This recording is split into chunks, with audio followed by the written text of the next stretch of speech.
Assalamualaikum warahmatullahi wabarakatuh. Para sutresna budaya, pamirsa TVRI Jawa Timur ingkang minulya. Sugeng pepanggihan malih kalian grup Ketoprak Pandanwangi SMP PGRI 1 Buduran Sidoarjo. Ing kalodhangan menika badhe ngaturaken fragmen ketoprak kanthi irah-irahan Ki Ageng Mangir Wonoboyo Sang Satru Mantu. Sugeng mirsani. SMP PGRI 1 Buduran Sidoarjo tampil beda dan paling bisa.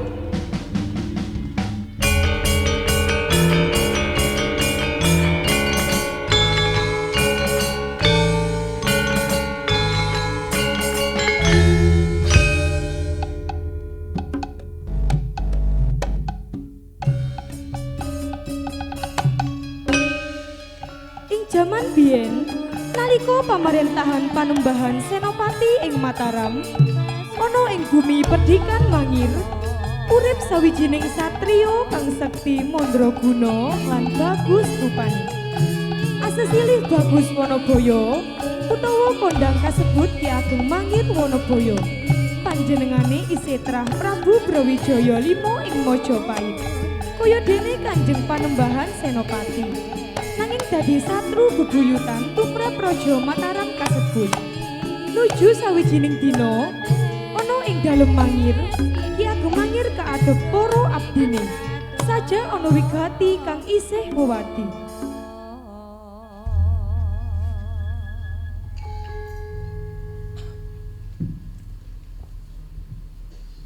Para abdi kuing Mangir. Apa sawanira kabeh padha kanthi raja? Inggih Ki Ageng, Rarja sowan kula sak kanca, Nirbaya Nirwikara.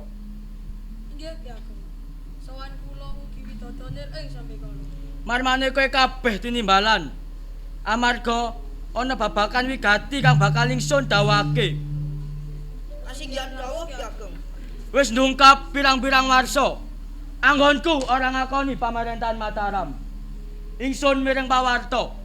Menawa ana wong barang letek ing tlatah Mangir kang banget neng semake, ingsun kepingin mirsani ana ing dalem Mangir.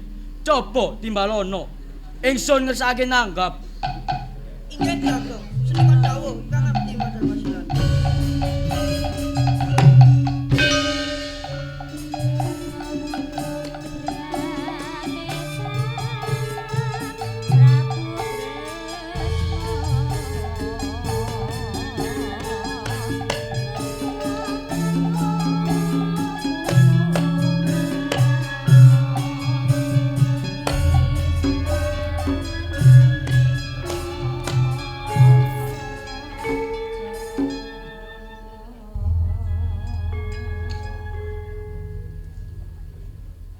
Apa iki barang letek sing tak kersake? Inggih leres Ki Ageng, menika rombongan letihipun. Monggo kula aturi andang piyambak.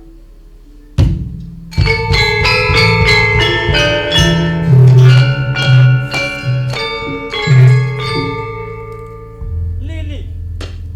Ditepungake. Ingsun iki Ki Ageng Mangir Wonoboyo. Balik kowe kabeh sapa?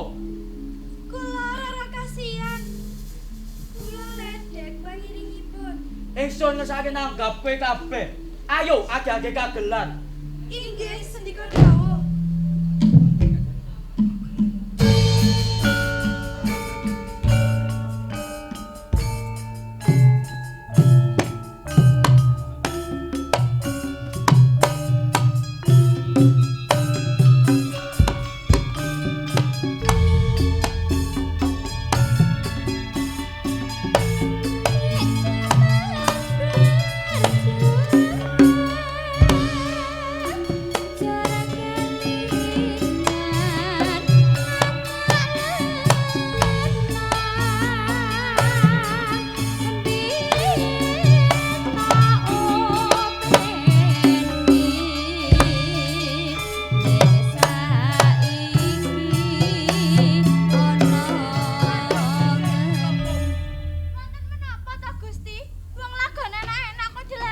Ingsun kepingin liyane. Ngersakaken menapa Gusti? coba logokno arek-arek.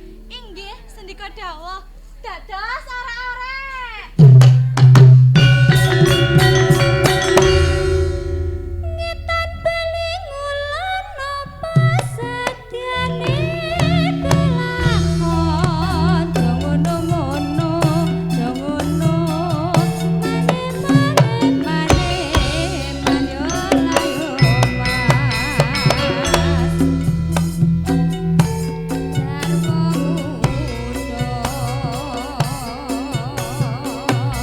mudane Sang Prabu Kresna. Mengko dhisik Rara kasihan. Ingsun banget kapranan ing panggalih. Ora tedeng aling-aling. Sineksenan bumi, langit saisine. Ingsun mratalakake ketresnan marang sliramu. Wong ayu, apa kowe gelem dadi garwaku minangka garwa Prameswari? Duh, Ki Ageng, menapa panjenengan boten lingsam mendhet garwa kula? Amargi panjenengan tedhak turinipun priyayi, dene kula menika namung tiyang alit. Rara kasihan. Pangartiya, ketresnan mono ora gumantung karo derajat, pangkat bondo lan donya. Amung ati kang dadi pawitane. Inggih, kasinggihan Ki Ageng, menawi panjenengan saestu tresnani kula namung sendika nglampahi. Iya Rara kasihan, banget panuwunku yen mengkono wiwit wektu saiki sliramu dadi garwaku. Andika pangayo manehku lahir panen bungkus nyokot mangsa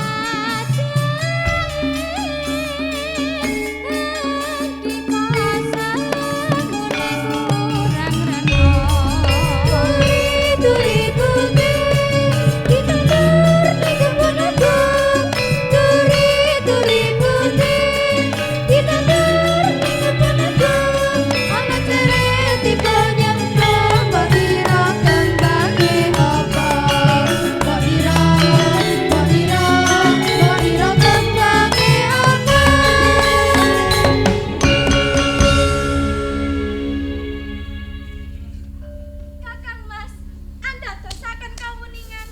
Samenika kula sampun anggarbini. Loh, kowe sanggar bini. Rara kasihan. Garwaku wong ayu ya wong manis. Pepujaning atiku. Sawise sliramu anggar bini, mestine panggalimu sangsaya bunga. Saiki pasuryanmu katon suntrut, kaya-kaya ana sing kok panggali. Enggal matura Yayi.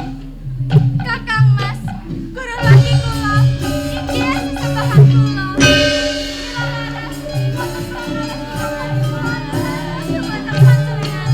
Mugi-mugi panjenengan boten Ingsun ora bakal duka marang sliramu. Ana prakara apa sing bakal kandharake? nyuwun donga Kakang Mas. Kula katunaken. Menawi sajatosipun kula menika Rara Pambayun, putrinipun Kanjeng Panembahan Senopati ing Mataram. Loh! Rara kasihan Rara Pambayun. Dadi kowe kuwi anak Sundawijaya. Satria beborotanku. Kurang ajar. Kowe dari tembung sampe banyu. Mreksan dia paning mungsuh. Duh, Gusti. Ingkang purbeng dumadi. Lelakon apa kang lagi tak sandang saiki? Rara Pambayun. Ya Rara kasihan. Dikapak-kapake penemban Senopati kuwi tetep mungsuhku. Saipol isengku dadi mantune sadru bebuyutanku. Duh, Kakang Mas, panjenengan boten perlu lingsem utawi wasumelang. Dados saturunipun Kanjeng Rama lak rumiyin, samenika sampun dados putra mantu. Monggo, kula dherekaken sowan sumungkem Kanjeng Rama Panembahan Senopati ing Mataram. Rara Pambayun, kaya abot rasane ngatiku. Abot-abote mbalani sliramu. Ingsun prasetya bakal sowan menyang Mataram.